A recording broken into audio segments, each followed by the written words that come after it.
Okay, this week you're going to do your last bit of research and it's going to be your own bit of research, okay? So this is going to be quite difficult for me to tell you exactly what to do because it's going to depend on what your problem is as to what research would be best for you.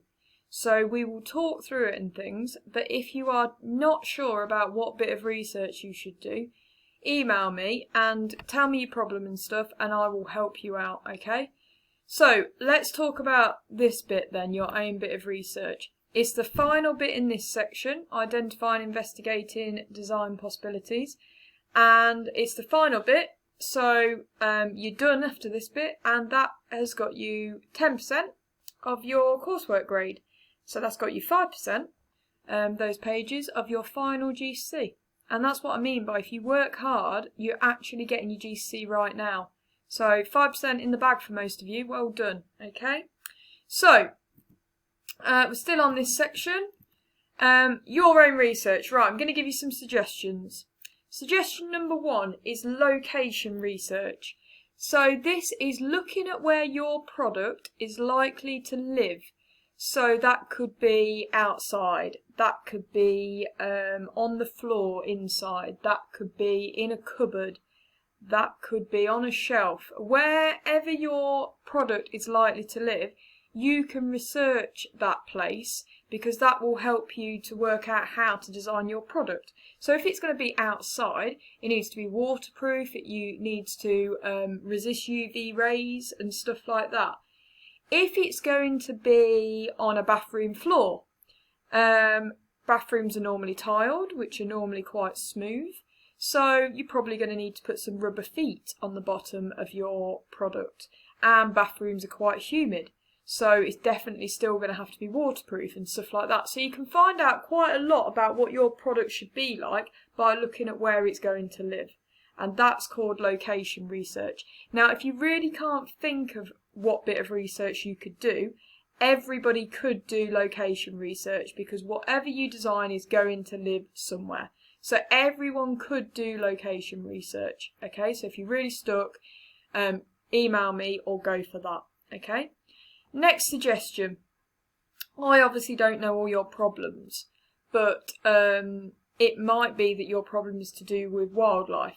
And if that's the case, you might need to research wildlife. So you might need to find out the sizes of animals. You might need to find out if they're nocturnal or if they live in the day.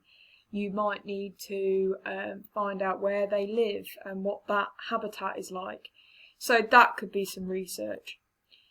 If you're doing something maybe to do with reducing CO2 levels, you might need to research CO2 levels and find out what is the biggest contributor to our CO2 levels. Because if your product is supposed to reduce them, you need to know what's causing it, what the biggest contributors are, so that you can make a product to help combat that.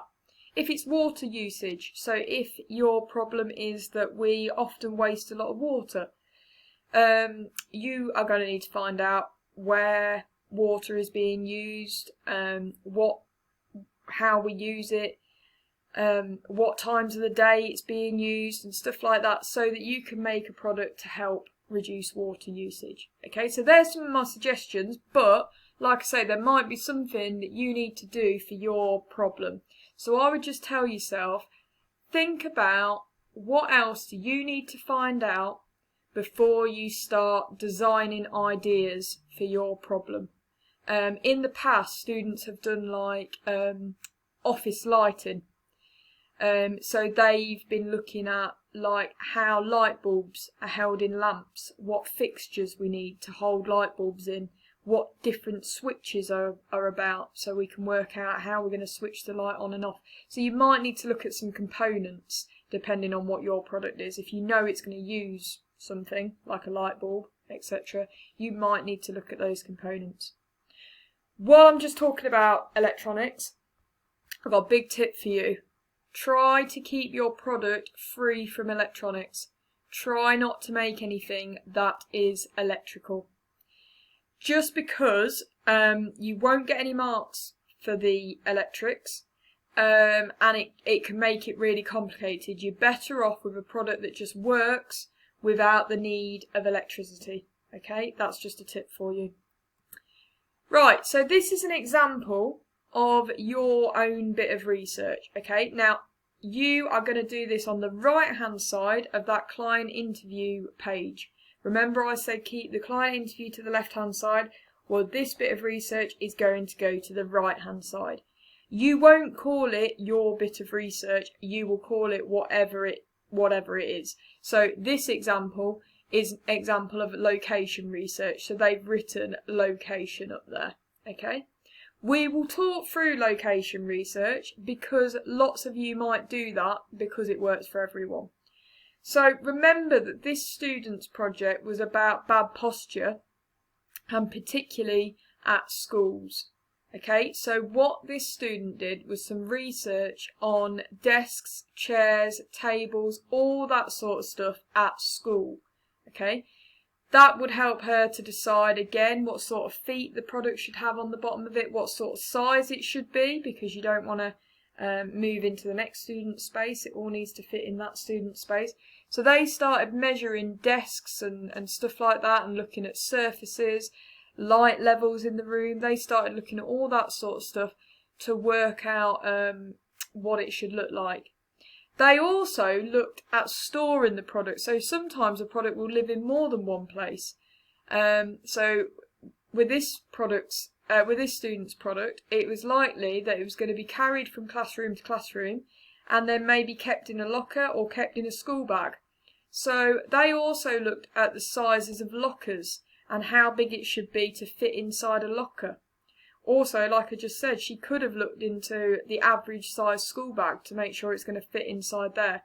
So that's location research. It's just finding some pictures of the location that your product is likely to live in and just talking about it. Just talking about the sizes, the surfaces, the light levels, the textures, the humidity, everything to do with that location, and then commenting on how that location will inform what your product should look like. So it's just a few pictures of the location with some notes around the outside. That's all, okay? And then just a conclusion at the bottom of it, just saying what you found out from it. So just summing up, I found out that this location is often like this.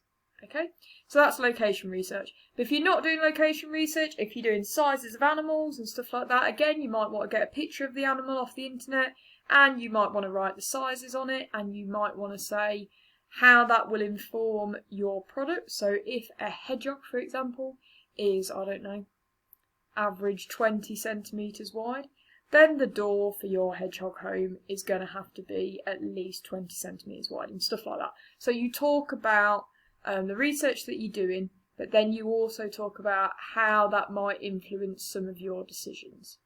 Okay? And that's just on that half a page there, just pictures and notes. Like I've said before, if you want to do some sketches, that's great.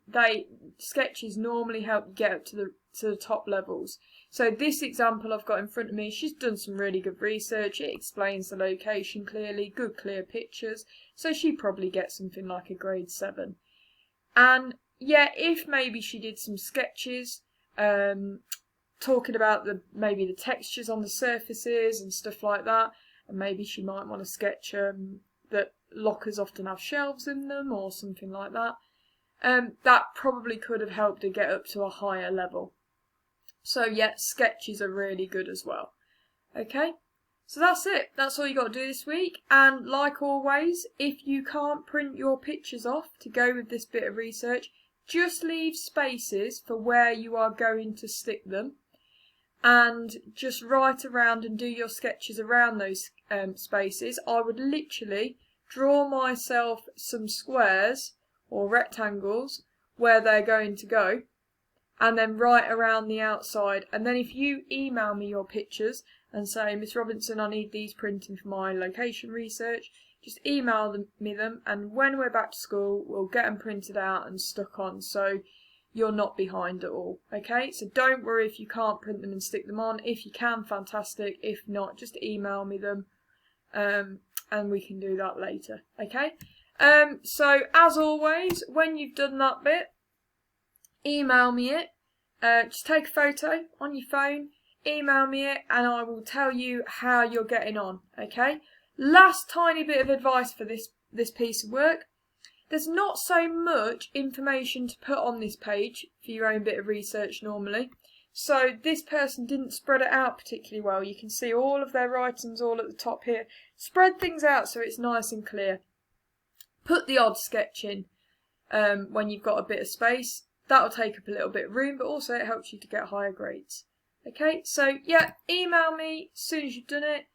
And yeah, I look forward to seeing them. But that's your first section of controlled assessment done. Okay, you've just got 10% towards your coursework. Okay, so really well done.